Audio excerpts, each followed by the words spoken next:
ইসকনের ইংরেজি হলো international society for Krishna consciousness, মানে হলো কৃষ্ণ সম্পর্কে ভক্তি ও তা সারা বিশ্বে ছড়িয়ে দেওয়া। 1966 সালে নিউ ইয়র্কের ইসকন প্রতিষ্ঠা করে এসি ভক্তিবেদান্ত স্বামী প্রভুপাদ। ইসকন অনুসারীরা শ্রীকৃষ্ণকে ভগবান জ্ঞান করে তা পালন করে ও প্রচার করে। এটাকে বৈষ্ণব চেতনাও বলা হয়ে থাকে। নিয়মিত পূজা অর্চনা, ভেজিটেরিয়ান জীবনচর্চা, আধ্যাত্মিক শিক্ষা গ্রহণ, প্রশিক্ষণ ও প্রচার করে থাকে ইসকন।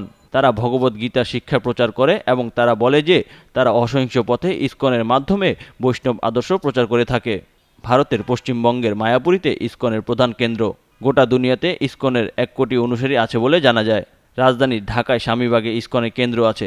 এছাড়াও চট্টগ্রাম সহ বেশ কয়েকটি জায়গায় রয়েছে তাদের মন্দির, মঠ ও ভক্তকুল। পূর্বের প্রথম রাষ্ট্র জাপান আর পশ্চিমে শেষ রাষ্ট্র ইকুয়েডর, এই দুই দেশেই রয়েছে ইসকনের মন্দির।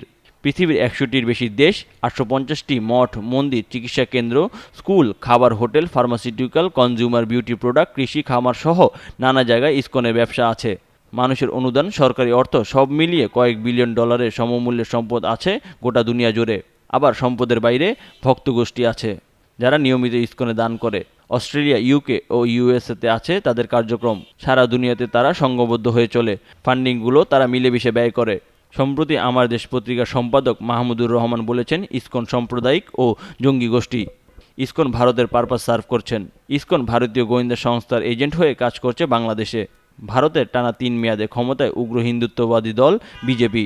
ভারতের হয়ে সামরিক হস্তক্ষেপের বাইরে সাম্প্রদায়িক উস্কানি দেবার মতো ও অসহিংস পথের মধ্যে ঢুকে সামরিক স্বার্থ হাসিল করে তারা।